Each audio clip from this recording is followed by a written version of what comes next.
Hello বন্ধুরা, কেমন আছো সবাই? গত ভিডিওতে আমরা কথা বলেছিলাম আর্মস সম্পর্কে, বাইসেপ সম্পর্কে। বাইসেপের 3টি বেস্ট ওয়ার্কআউট দেখিয়েছিলাম আমরা।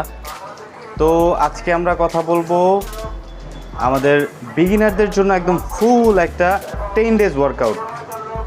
আমরা বিগিনারদের জন্য 10 ডেজের একটা প্যাকেজ করেছি। 10 দিন বিগিনাররা এই ওয়ার্কআউটটা করবে।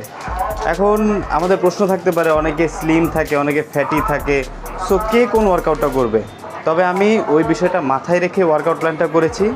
আসলে ওয়ার্কআউটটা সবার জন্য সেম থাকবে 10 দিনের জন্য। আফটার 10 ডেজ পরে আমরা এক্সট্রা একটা রুটিন দিয়ে দিব পার্ট বাই পার্ট, সেটা এক একজনের জন্য এক একটা ভিন্ন ভিন্ন ধর্মের। ঠিক আছে গাইস, বেশি কথা বাড়াচ্ছি না, চলে যাচ্ছি আমরা সরাসরি ওয়ার্কআউটে। তো চলুন ওয়ার্কআউটে চলে যাই।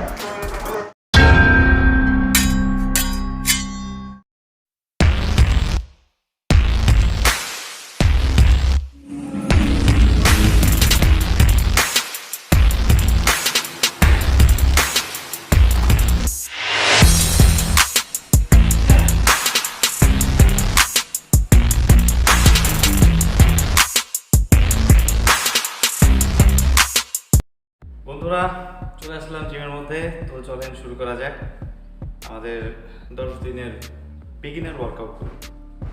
So let's start. প্রথমে আমরা কার্ডিও করে নিব। বডি স্ট্রেচিংয়ের যে ভিডিওগুলো সেটা আমি অন্য আরেকদিন আপলোড করে দিব, আপনারা সবাই দেখে নেবেন প্লিজ। আর অবশ্যই ওয়ার্কআউট শেষে সবাই বডি কুল ডাউন করবেন। কুল ডাউনের জন্য আলাদা ভিডিও করা আছে আমার ভিডিও অপশনে গিয়ে বা আমার চ্যানেলে গিয়ে প্লিজ দেখে নেবেন। সো গাইজ, আমরা শুরু করে দিই।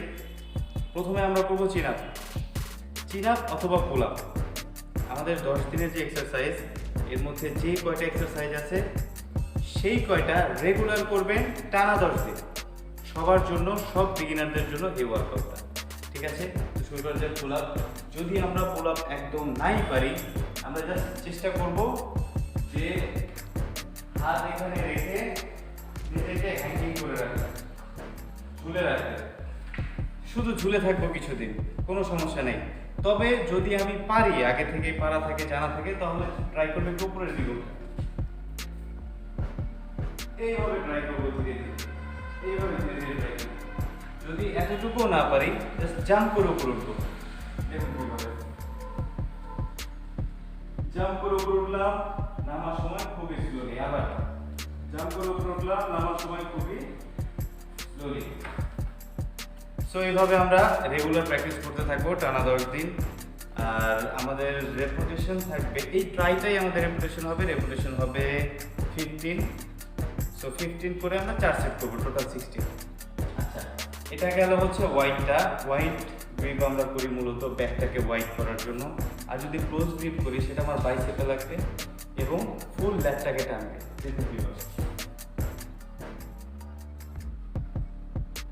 এটা হচ্ছে ফুল ল্যাগটাকে টানবে এবং বাইসেপকে গ্রিপ করবে। এটাও যদি আমরা পারফেক্টলি না পারি, এখানেও আমরা হ্যাঙ্গিং করে থাকবো, ঝুলে থাকবো।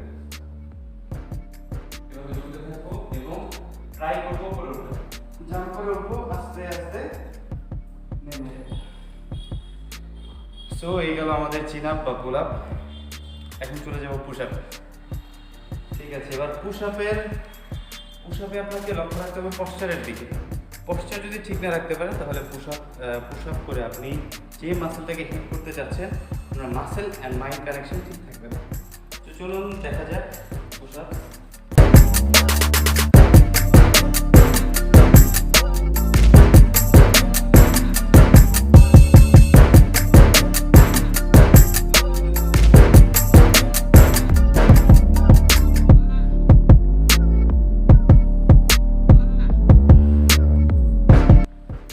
এই ছিল গাইস পুশ আপ আপনার রেগুলার 15টা অথবা 20টা করে এইভাবে 4 সেট করবেন। আর এখানে কিছু কথা আছে, পুশ আপের মধ্যে কয়েকটা ভেরিয়েশন আছে। ভেরিয়েশনগুলো হচ্ছে, একটা হচ্ছে ইনক্লাইন পুশ আপ, একটা হচ্ছে ডিক্লাইন পুশ আপ। আর আমি যেটা করলাম সেটা হচ্ছে ফ্ল্যাট। যেটা ইনক্লাইন সেটা হচ্ছে হাত উপরের দিকে থাকবে, যে কোনো একটা বেঞ্চ ইউজ করবেন, হাত উপরের দিকে থেকে বা রেখে আপনি পুশ আপ করবেন। আর ডিক্লাইন সেটা হচ্ছে পা উপরের দিকে থাকবে, হাত নিচের দিকে থাকবে। সেটা আমি পুশ আপ ভেরিয়েশন কী আছে সেটার জন্য আলাদা একটা ভিডিও করে দেব, আমার বেনিফিট, এটা পরে দেখে নেবেন। ওকে। তাহলে চিন আপ গেল, পুশ আপ গেল, দুইটা এক্সারসাইজ গেল। এবার আমরা 3 নম্বরে চলে যাচ্ছি। 3 নম্বর ওয়ার্কআউটটা হচ্ছে পুশ আপস কন্টিনিউ, সেটা হচ্ছে প্যারালাল ডিপস। ডিপসটাতে আপনারা ট্রাই করবেন ফুল বডিটাকে একটু বেশি নিচে নামান।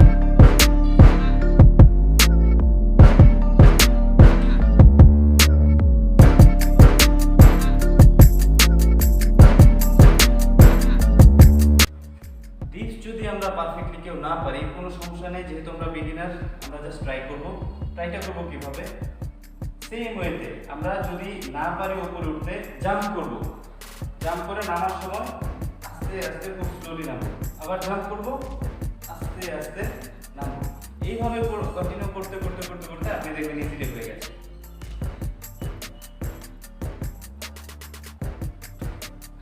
সো গাইস, ডান হলো আমাদের প্যারালাল ডিপস।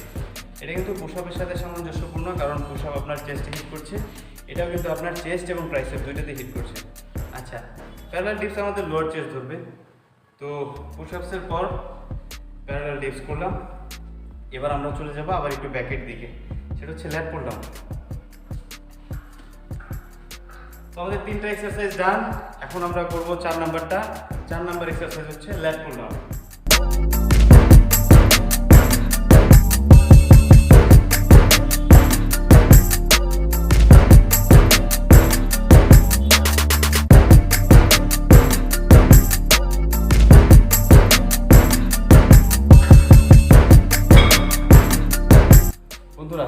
ল্যাট পুল ডাউন করার সময় অবশ্যই আপনাদের খেয়াল রাখতে হবে আপনার এলবো যেন বেশি পেছনে চলে না যায়।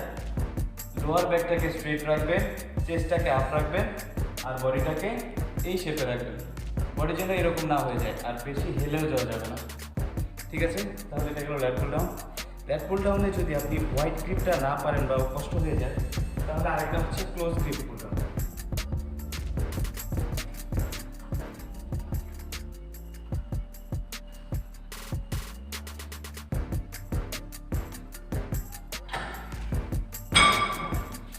এটা হচ্ছে ক্লোজ গ্রিপ।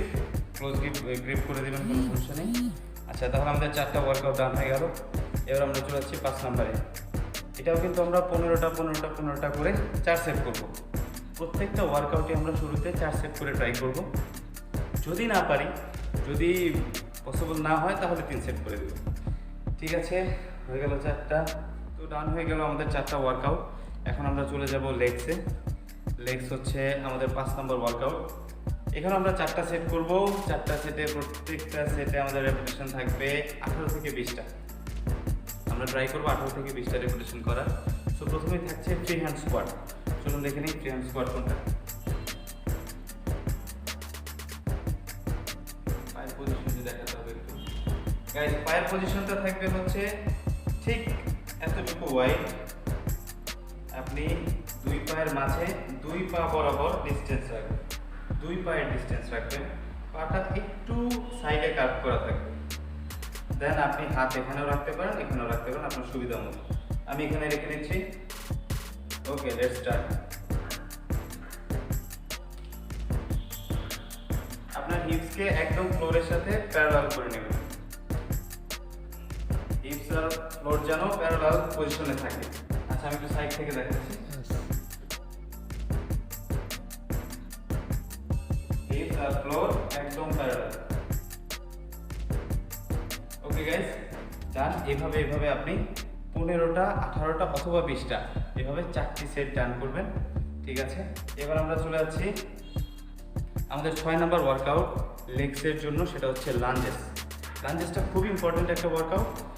লাঞ্জেসও আমরা 15টা, 20টা করে, 15টা অথবা 20টা করে, যে যতটুকু পারি কনজিউম করতে পারি, এভাবে 4টা সেট করব। ঠিক আছে, সো লাঞ্জেসটা আমি লিখে দিচ্ছি। লাঞ্জেসের আবার 2টা স্টেপ আছে, আমি একটু বলে দিই। সেটা হচ্ছে আপনি যদি একটু লং স্টেপ ফেলেন, তাহলে ওই লাঞ্জেসটা আপনার হ্যামস্ট্রিংয়ে হিট করবে। আর যদি শর্ট স্টেপ ফেলেন, তাহলে ওটা আপনার কোয়াডসে হিট করবে। সো আপনি ডিসাইড করবেন যে আপনি কোন মাসেলটাতে হিট করতে চান। এখন যেহেতু আপনি বিগিনার, সেই হিসাবে আমি চাইবো আপনারা মিডিয়াম স্টেপ ফেলেন, তাহলে আপনার অল ওভারই মোটামুটি একটা পারফেক্ট হিট হবে। তো চলুন গাইস, শুরু করা যাক।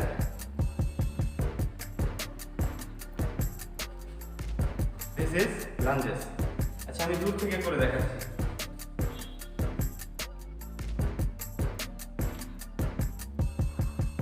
আপনার চাইলে লাঞ্জেসের সময় হাত এখানে রাখতে পারেন।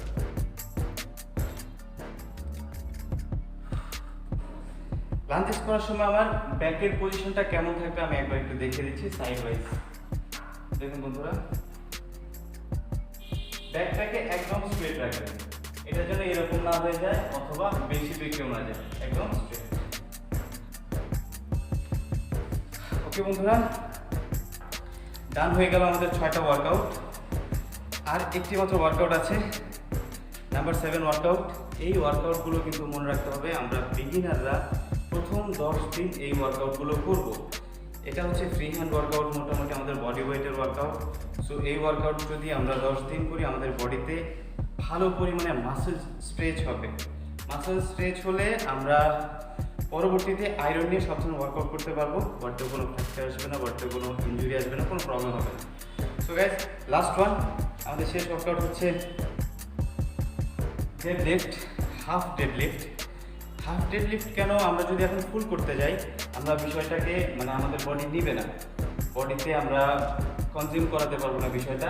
কারণ ফুল করতে গেলে আমাদের রেঞ্জ অফ মোশন অনেক বেশি থাকে, তখন আমরা বডিতে মানানসই করে নিতে পারি না, অনেকের এরকম হয়ে যায়, মানে বডি পজিশন ঠিক থাকে না। এই জন্য আমরা হাফ যেটা করবো, এটাতে আপনার বডি পজিশন খুব মানে অটোমেটিক্যালি আপনি নিয়ে আসতে পারবেন।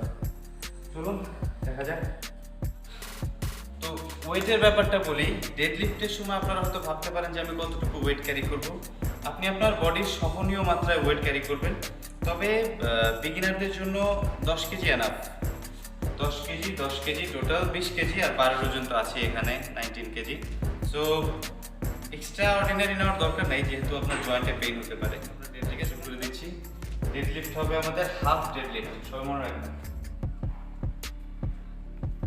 পায়ের পজিশন থাকবে খুব ক্লোজ, হাত আপনি ওয়াইড গ্রিপ নিতে পারেন, আপনি ক্লোজও নিতে পারেন, নো প্রবলেম। বডি একদম স্ট্রেট, বডি ভাঙা যাবে না, এখান থেকে জাস্ট রেইজ।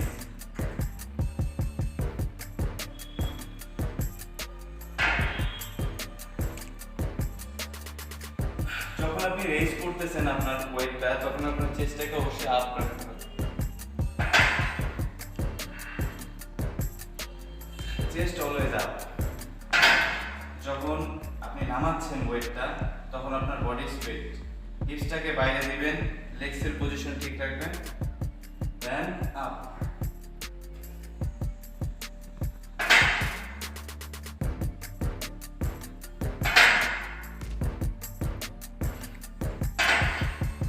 ওকে গাইস, এই ছিল আমাদের আজকের 7টি বিগিনার ওয়ার্কআউট। যেই 7টি ওয়ার্কআউট আমরা প্রথম 10 দিন করব। আমরা যারা বিগিনার আছি, সকল বিগিনাররা প্রথম 10 দিন এই ওয়ার্কআউটগুলো করব। সো থ্যাংক ইউ গাইজ, আমার সাথে থাকার জন্য, আমার ভিডিওটা দেখার জন্য। আপনাদের যদি কোনো প্রশ্ন থাকে, অবশ্যই আমাকে কমেন্টে প্রশ্ন করবেন, আমাকে আস্ক করবেন, জিজ্ঞেস করবেন। অনেক ধরনের সমস্যা আমাদের মধ্যে থাকতে পারে, অনেক কনফিউশন থাকতে পারে। আমি চেষ্টা করবো আপনাদের প্রশ্নের সঠিক জবাব দেওয়ার। নিজে থেকে না পারি, বিভিন্ন জায়গা থেকে কালেকশন করে হলে আমি চেষ্টা করবো আপনাদের সঠিক জবাব দেওয়ার। এবং এই বিগিনার ওয়ার্কআউটের মধ্যে আপনার যদি এক্সট্রা কিছু আরও করার ইচ্ছা থাকে বা আরও কিছু যদি করতে মন চায়, তাহলে অবশ্যই আমাকে জানাবেন, আমি আপনাদের এক্সট্রা আরেকটা রুটিন বানিয়ে দিব। তো বন্ধুরা, আজ এই পর্যন্তই।